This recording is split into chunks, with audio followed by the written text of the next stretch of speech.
Na Bledu si tudi pred letošnjo poletno sezono prizadevajo uresničevati svojo zeleno zgodbo z novostmi na področju infrastrukture in varstva okolja.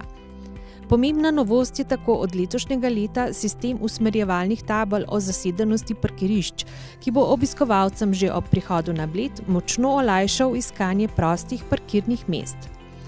Spodbudna je tudi novica, da se je le začela dolgo pričakovana gradnja kolesarske steze med Bledom in Bohinjem, ki naj bi bila končana v 3 letih.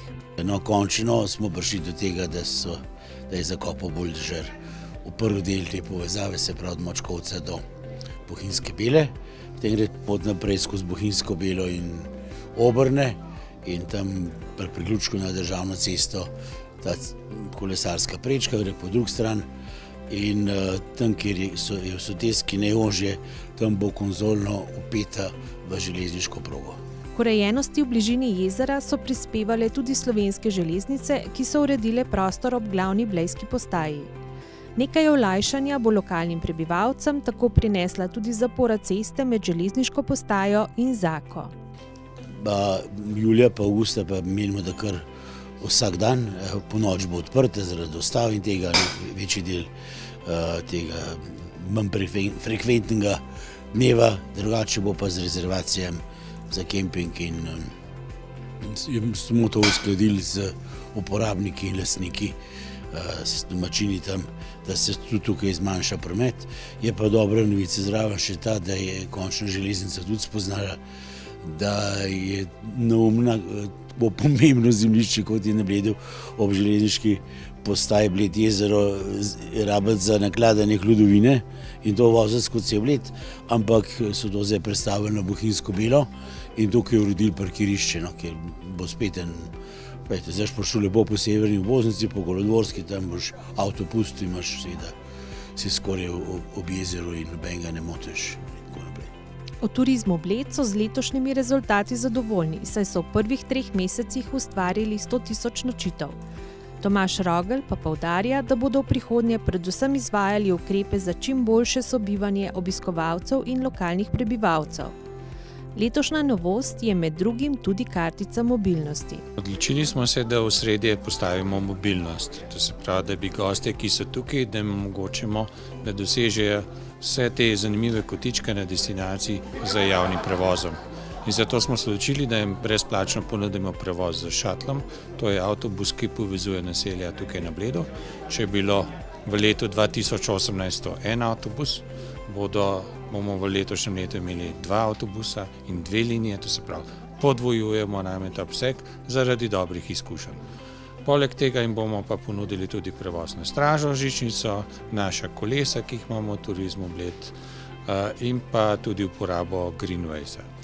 Naša ambicija je, da ta kartica Gost Bleda, mobilnostna kartica, da pokriva celotno območje Julijskih Alp, se povežemo z kolegi iz Bohinja, Radovljice, sprav, da čim več gostov po tem prostoru prevažamo z javnimi prevoznimi sredstvi in naš namen je tudi v prihodnosti to upravljati z elektriko in s tem prispevati k ohranjanju tega okolja in pa manjši gneči, s tem pa boljši izkušnji gostov in pa domačinov. Občini Bled in Gorje sta bili med prvimi v Sloveniji, ki sta se lahko ponašali z znakom Zero Waste, med hoteli pa Hotel Ribno. Letos se v infrastrukturi Bled osredotočajo na pitno vodo in pozivajo obiskovalce, naj kupljene plastenke z vodo nadomestijo z uporabo pitnikov.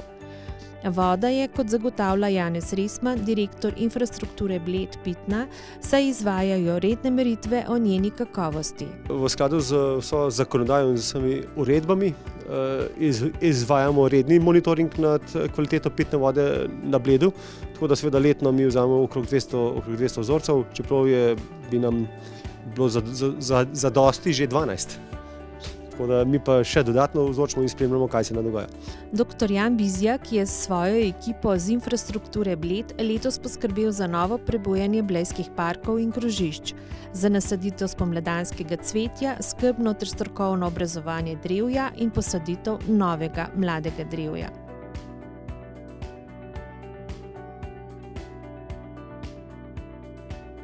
Na Blejskem gradu se začenja nov 10-letni investicijski cikel, ki je v celoti usmerjen v širšo grajsko okolico.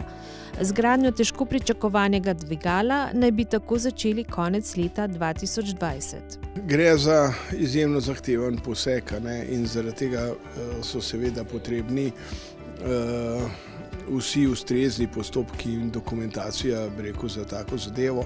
In stvar se je začela že precej prej, namreč mi smo morali prvi pridobiti praktično zeleno luč, da tako rečem, v okviru občinskih prostorskih dokumentov, in ta zadeva je bila v preteklih 2 letih narejena, saj so bili sprejeti